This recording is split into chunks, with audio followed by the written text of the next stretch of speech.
देख रहे हैं सत्यहिंदी.com। एक नजर अब तक की सुर्खियों पर। हमास द्वारा सोमवार को 2 बुजुर्ग इस्राएली बंधकों को रिहा किया गया है। समाचार एजेंसी रॉयटर्स की रिपोर्ट के मुताबिक उनमें से 85 वर्षीय महिला योचेवेत लिफ्शिट्ज ने आप बीती सुनाते हुए संवाददाताओं से कहा कि जब उन्हें गाजा के भीतर सुरंग में रखा गया था तब एक डॉक्टर ने उनसे मुलाकात की थी और उनकी सभी जरूरतों को ध्यान में रखा गया था। उन्होंने कहा कि मैं नर्क से गुजर चुकी हूँ। हमने नहीं सोचा था कि हम इस स्थिति में पहुँच जाएंगे। जब मैं बाइक पर थी तो मेरा सिर एक तरफ था और शरीर का बाकी हिस्सा दूसरी तरफ था। जब मैं रास्ते में थी तो युवकों ने मुझे मारा। उन्होंने मेरी पसलियां तो नहीं तोड़ी, लेकिन ये दर्दनाक था और मुझे सांस लेने में कठिनाई हुई। आपको बता दें कि 7 अक्टूबर को हमास द्वारा इसराइल पर किए गए हमले के दौरान हमास ने 222 नागरिकों को बंधक बनाया था, जिनमें से 220 नागरिक अभी भी हमास के कब्जे में हैं। विश्व बैंक के अध्यक्ष अजय बंगा ने इसराइल हमास युद्ध को वैश्विक अर्थव्यवस्था के लिए संकट बताते हुए चिंता जाहिर की है। हिंदुस्तान टाइम्स की रिपोर्ट के मुताबिक उन्होंने आज मंगलवार को सऊदी अरब में एक निवेशक सम्मेलन को संबोधित करते हुए कहा कि दुनिया बहुत खतरनाक मोड़ पर है। उन्होंने कहा कि इसराइल हमास युद्ध वैश्विक अर्थव्यवस्था और इसके विकास के लिए गंभीर झटका साबित हो सकता है। अजय बंगा ने कहा कि भू राजनीतिक तनाव विश्व अर्थव्यवस्था के लिए सबसे बड़ा खतरा है। आर्थिक जोखिम तेजी से बढ़ते हैं और इन्हें नजरअंदाज नहीं किया जाना चाहिए। बीजेपी नेता और केंद्रीय मंत्री नारायण राणे के बेटे नीलेश राणे ने राजनीति से संन्यास लेने का ऐलान किया है। आज मंगलवार 24 अक्टूबर को इस बारे में जानकारी देते हुए उन्होंने एक्स पर लिखा कि मैं सक्रिय राजनीति से स्थायी रूप से अलग हो रहा हूं। उन्होंने कहा कि बिना किसी कारण के अब राजनीति में कोई रुचि नहीं है। नीलेश राणे ने लिखा कि मैं आप सभी का बहुत आभारी हूं, जिन्होंने पिछले 19-20 सालों में मुझे इतना प्यार दिया। जब कोई कारण नहीं था तब मेरे साथ बने रहे। मैं बहुत भाग्यशाली हूं कि मुझे भाजपा में इतना प्यार मिला और मुझे भाजपा जैसे महान संगठन में काम करने का अवसर मिला। मैं छोटा आदमी हूं, लेकिन मैंने राजनीति में बहुत कुछ सीखा और कुछ साथी हमेशा के लिए एक परिवार बन गए। मैं जीवन में हमेशा उनका ऋणी रहूंगा। मुझे अब चुनाव लड़ने आदि में कोई दिलचस्पी नहीं है। आलोचक आलोचना करेंगे, लेकिन मुझे अपना समय और दूसरों को बर्बाद करना पसंद नहीं है। अनजाने में कुछ लोगों को ठेस पहुंचाने के लिए मैं क्षमा चाहता हूं। आप सभी को मेरी शुभकामनाएं। आपको बता दें कि नीलेश राणे 2009 से 2017 तक कांग्रेस में रहने के बाद साल 2019 में बीजेपी में शामिल हुए थे। साल 2009 में वह कांग्रेस के टिकट पर रत्नागिरी सिंधुदुर्ग लोकसभा क्षेत्र से चुनाव जीते थे, लेकिन 2014 में वह उसी लोकसभा सीट पर शिवसेना नेता विनायक राउत से हार गए थे। आगामी विधानसभा चुनाव में टिकट बंटवारे को लेकर कांग्रेस और बीजेपी के अंदर अंतर्कलह जारी है।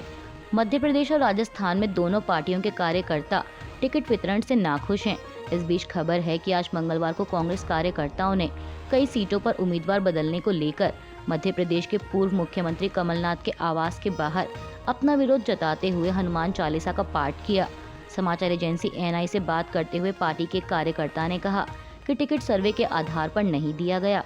वह राजस्थान में बीजेपी की दूसरी लिस्ट का विरोध करते हुए पूर्व जिला परिषद सदस्य नाथूलाल गुज्जर ने कहा कि जिन्होंने भी टिकट देने का फैसला लिया वो जमीनी स्थिति नहीं जानते।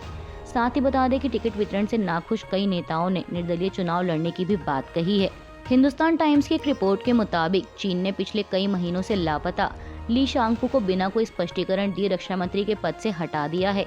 चीन की स्थानीय मीडिया की रिपोर्ट्स के मुताबिक यह बताया गया कि देश के शीर्ष सांसदों नेशनल पीपल्स कांग्रेस की स्थायी समिति ने भी पूर्व विदेश मंत्री किन गैंग को राज्य पार्षद के पद से हटाने के लिए मतदान किया।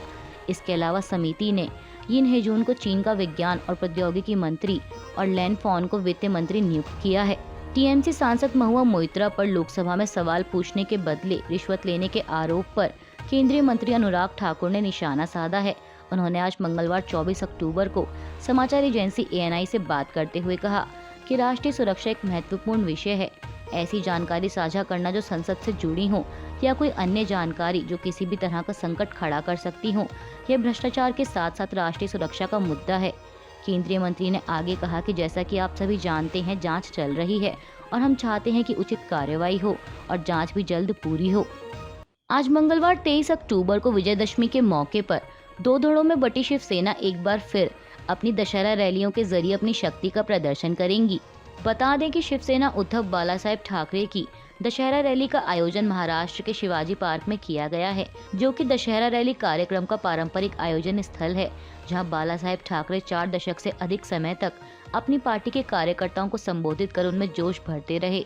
वहीं मुख्यमंत्री एकनाथ शिंदे की अगुवाई वाली शिवसेना आजाद मैदान में रैली करेगी।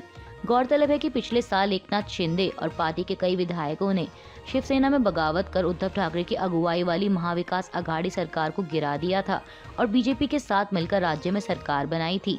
तभी से शिवसेना दो धड़ों में बटी हुई है और पार्टी का नाम और चुनाव चिन्ह मुख्यमंत्री एकनाथ शिंदे गुट के पास है।